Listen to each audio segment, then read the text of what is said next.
Хрусткі квашені огірки, що зберігаються роками, без кип'ятіння розсолу. Всім привіт! Ви на каналі «Домашній запас». Ділюсь рецептом. На 3 трилітрові банки і 1-літрову візьміть близько 4 кг огірків середнього розміру. Замочіть їх на 2 години у холодній воді. За цей час підготуйте листя хріну, листя смородини, листя дубу, суцвіття кропу, листя вишні, щонайменше 100 грамів часнику, гірчиця, чорний перець, коріандр, запашний перець горошком. Лавровий лист. Перелік інгредієнтів залежить від вашої можливості їх дістати, тому не буде критичним, якщо, наприклад, не буде листя дубу. Але суцвіття кропу, листя хріну та часник мають бути обов'язковими. Зі спеціями проблем виникнути не повинно. Підготуйте розсіл із розрахунку 100 грамів солі на 1 літр води, ні більше, ні менше. Добре перемішайте до розчинення солі. Кип'ятити розсіл не потрібно. На дно кожної 3-літрової банки покладіть суцвіття кропу, пари листів хріну, десяток зубчиків часнику, запашний і чорний перці горошком, близько 20 зерен гірчиці, стільки ж зерен коріандру, листя смородини, дубу, вишні, лавровий лист.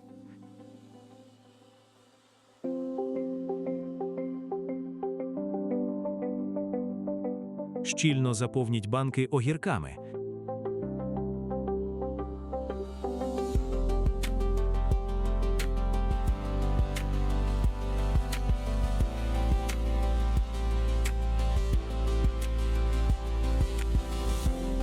Зверху прикрийте листям хріну, аби огірки не спливали.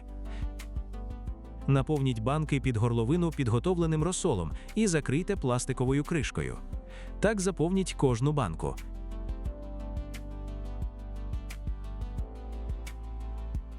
Якщо розсолу не вистачило, як у мене, його не складно підготувати, головне, щоб була під рукою сіль. Заповніть усі банки. В резерві тримайте банки меншого розміру. Наприклад, мені знадобилася 1-літрова банка.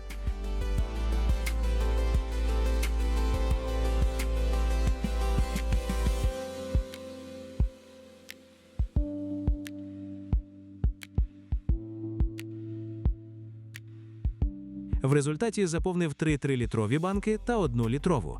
Ставлю їх у деко, тому що в процесі просолювання з-під кришок виходитиме вода. Минула доба. Так воно й вийшло.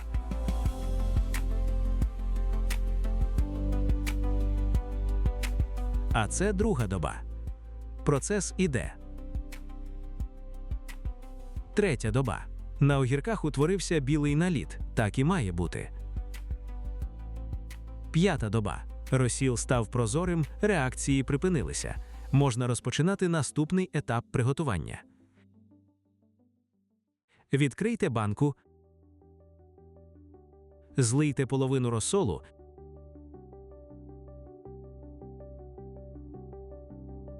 знову закрийте пластиковою кришкою і добре збовтайте.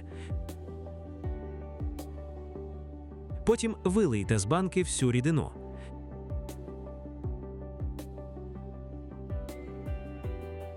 Налийте з-під крану половину води і повторіть процедуру. Важливо добре промити огірки, щоб позбавитися білого нальоту.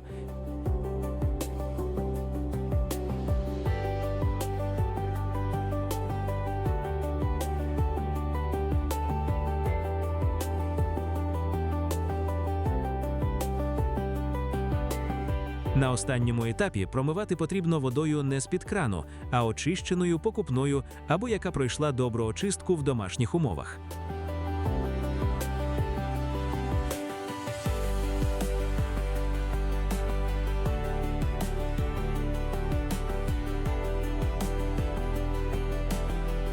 Потім такою ж водою наповнюються банки під обідок, щоб максимально видалити повітря, і відразу ж закриваються кришкою.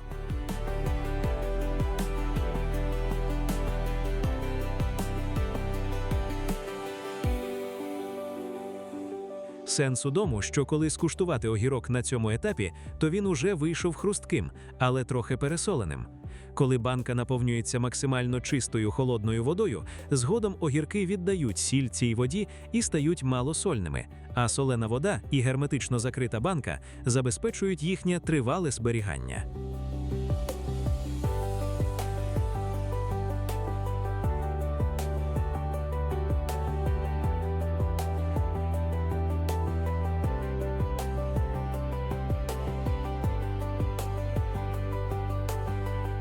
Ось такі квашені огірки довгого зберігання вийшли. Цілком вони стануть готовими десь за місяць, коли частину солі віддадуть воді. Поки що їх можна поставити в темне прохолодне місце і поспостерігати. Якщо кришка раптом підніметься, тоді банку потрібно відкрити, при необхідності долити чисту воду і знову закрити новою кришкою. З огірками нічого не буде, і зберігатись вони так можуть більше року. Якщо відео було корисним, ставте лайки, пишіть коментарі, підписуйтесь на канал, попереду ще багато смачних та незвичайних заготовок. Всім добра і миру!